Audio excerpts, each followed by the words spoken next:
Hai teman-teman, kenalin, kami kelompok 19, Arika Kedechu.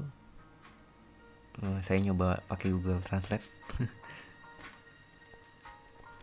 Dalam bahasa Latin atau bahasa Indonesianya itu pohon pinang.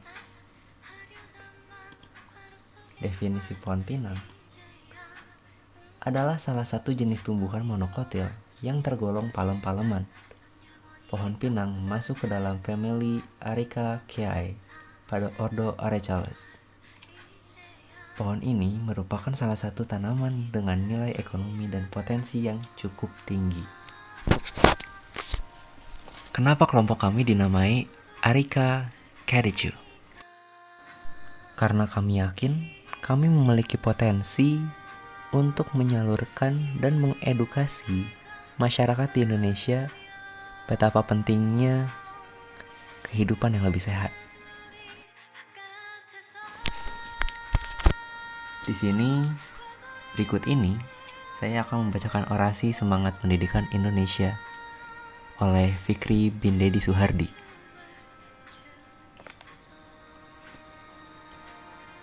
Pendidikan, oh pendidikan, tak akan lepas dari hakikat manusia, itulah pendidikan. Memanusiakan manusia, itulah tujuan utama dari pendidikan. Pada umumnya, di seluruh dunia pasti membutuhkan pendidikan, terutama di sini, tentang negeri yang menjadi pijakan kakiku, Indonesia. Ketika pendidikan Indonesia dianggap sebelah mata, kebobrokan moral, pelajar yang brutal, politisasi dan komersialisasi yang semakin kental. Guru mencabuli siswa, korupsi di mana-mana, belajar pun tak tahu entah kemana. Inikah potret pendidikan Indonesia? Dipenuhi carut-marut yang tak henti-henti. Belum lagi tentang sesuatu yang menjadi suatu hal yang menakutkan. Ya, ujian nasional namanya. Ketika tujuan pendidikan tak lagi terarah pada memanusiakan manusia, campur tangan oknum yang tak kenal dengan namanya pendidikan, bunuh diri, mogok makan, tak mau keluar rumah.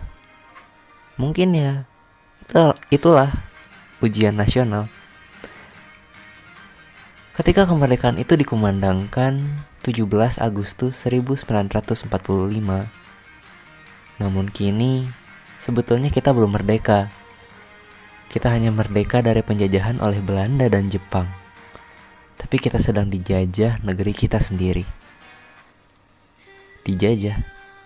Ya, dijajah oleh belenggu yang mematikan kreativitas siswa, guru, dan tenaga kependidikan lainnya. Uang, kekuasaan, sudah menjadi dominasi utama dari para penguasa. Memang benar penguasa hedonisme, fanatik hedonisme. Lalu, apakah dengan kondisi demikian pendidikan Indonesia akan maju? Ketidakmungkinan terbesit dari banyak orang di Indonesia. Mereka berkata, pendidikan Indonesia gagal. Apakah harapan itu masih ada? Ya, harapan itu masih ada. Mengapa harapan itu masih ada? Pernahkah kita melihat di tanah air kita seorang siswa SD yang pergi menuju sekolah dengan menempuh jarak 10 km setiap hari? Bahkan lebih dari itu, 30 km setiap harinya. Pernahkah kita melihat di negeri tercinta seorang guru rela berkorban demi mengajar dan mendidik muridnya? Beliau harus menempuh jarak 20 km setiap harinya dengan keadaan jalan yang rusak dan terjal. Bukankah itu suatu perjuangan yang hebat? Banyak cerita-cerita yang menginspirasi, bahkan memberikan harapan yang pasti. Banyak orang-orang yang berimajinasi bahkan mengatakan bahwa pendidikan Indonesia telah mati. Sekali lagi tetap, harapan itu masih ada.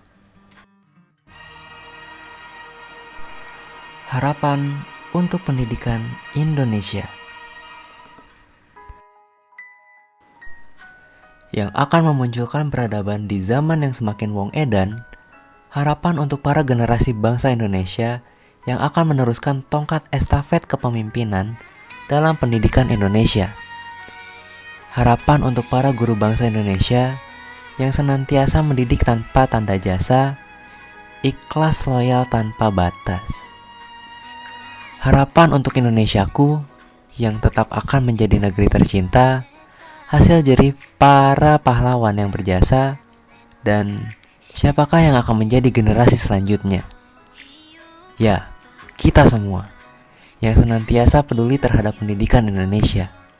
Meski banyak orang yang mencela, pesimis terhadap kemajuan pendidikan Indonesia, yang terus-menerus menggerogoti anggaran biaya pendidikan, korupsi. Ketika memang banyak orang yang apatis terhadap pendidikan Indonesia, tak percaya pada pendidikan Indonesia yang akan memajukan perilaku moral bangsa, kita tidak gentar oleh itu semua. Semangat juang akan terus menyala. Itulah pemuda Indonesia yang senantiasa bergerak, berjuang, tuntaskan perubahan.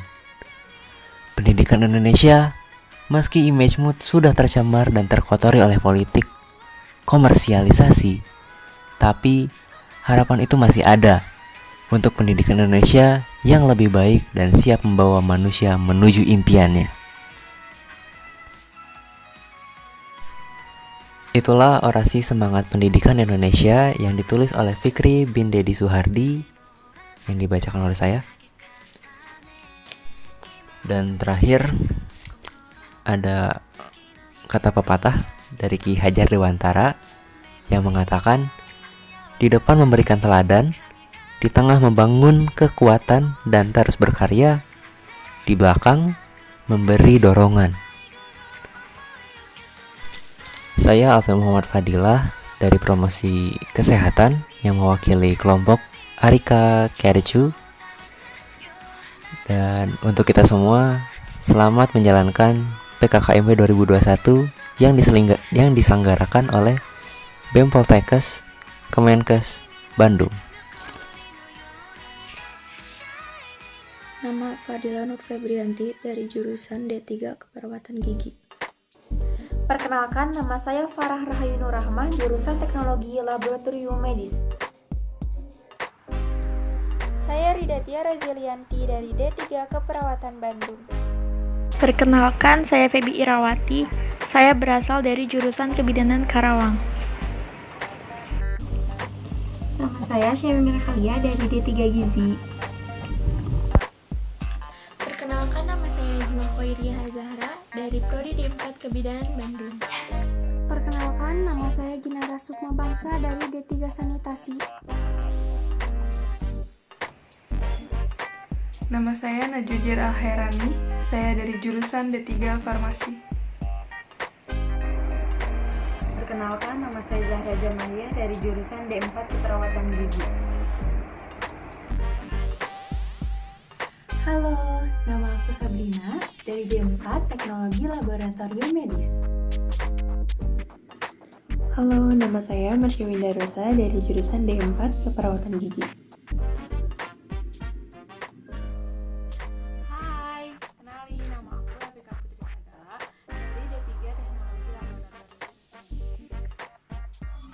Halo, nama saya Syifa Aura Nur Kamila dari jurusan Keperawatan Bogor. Nama saya Siska Indriani dari D3 PLM. Hai, perkenalkan saya Alsa Alivia dari D3 Kebidanan Karawang. Perkenalkan, nama saya Sylvia Ayunda dari jurusan D4 Keperawatan dan Profesional. Perkenalkan, saya Cinta Fitran Indastia dari jurusan D4 Gizi dan Dietetika. Nama saya Muhammad Rizky Maulana dari jurusan D3 Sanitasi. Halo, perkenalkan nama saya Syifa Lutfia Putri dari D3 Keperawatan Bogor. Hai, saya Fafla Syifa dari jurusan D3 Gizi. Perkenalkan, nama saya Dita Puji Astuti dari D3 Kebidanan Bogor.